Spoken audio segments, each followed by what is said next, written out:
Hello everyone.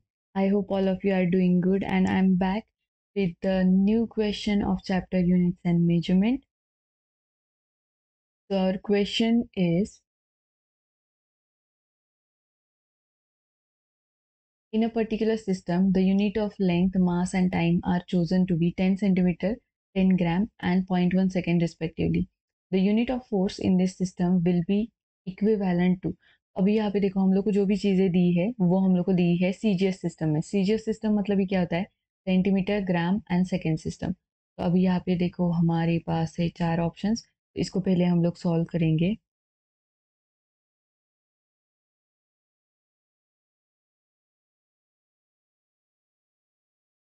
अभी देखो यहाँ पे उन्होंने यूनिट ऑफ फोर्स बोला है, तो हम लोगों को फोर्स के लिए देखना पड़ेगा। तो फोर्स के लिए हम लोग को ये पता है इसके डायमेंशंस क्या होते हैं, तो सबको ये पता होनी चाहिए उसके डायमेंशंस एग्जैक्टली क्या है। फोर्स के डायमेंशंस होते हैं L m t⁻⁻²। ठीक है, तो अभी देखो यहाँ पे इसके ऊपर से हम लोग क्या लिख सकते हैं। तो L है मतलब लेंथ है, लेंथ कितनी दी है उन्होंने 10 सेंटीमीटर। तो लेट्स राइट हियर 10 सेंटीमीटर।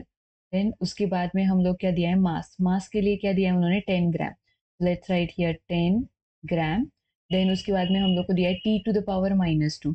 तो t कितना दिया है 0.1 second. So let's write here 0.1 second to the power -2। अभी देखो ये सारी जो चीज़ें हैं ये है सीजीएस सिस्टम में।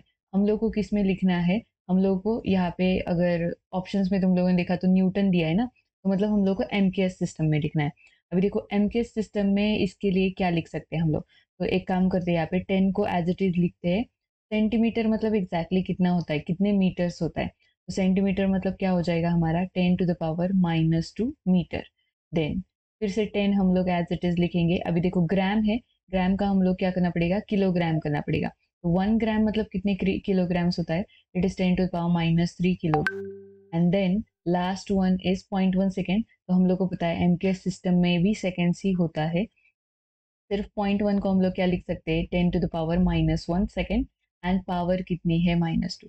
अगर हम लोगों ने इसको आगे सॉल्व किया तो कितना हो जाएगा, यहाँ पे 10 की पावर कुछ भी नहीं मतलब 1 है, दैट इज 10⁻1 - 2 कितना आएगा -1। देन ये हो जाएगा मीटर। सेकेंड वन हमारा क्या है 10 टू द पावर, अभी यहाँ पे 1 है और ये है -3। सो 1 - 3 इज -2 kg। एंड यहाँ पे कितना है 10⁻1 टू यहाँ पे क्या हो जाएगा, हमारा आंसर कितना आएगा, -1 into -2 is +2। And second to the power कितना आएगा -2। अभी देखो इसको हम लोगों ने फिर से सॉल्व किया तो कितना हो जाएगा, ये 10⁻1 है, यहाँ पे -2 है और यहाँ पर +2 है। ठीक है, और ये जो यूनिट है किलोग्राम, मीटर और सेकेंड टू द पावर -2 मतलब ही क्या होता है हमारा, न्यूटन होता है। So that is our final answer is 10 to the power -2 + 2 will get cancelled, right? And 10 raised to -1 Newton matlab 0.1 Newton. So that is our correct answer is option A. Okay, so I hope up to this part it is clear to you all, and if you have any doubt please let me know in the comment section. Don't forget to like this video and subscribe to my channel if you haven't already, and take care. Bye bye, I will see you soon.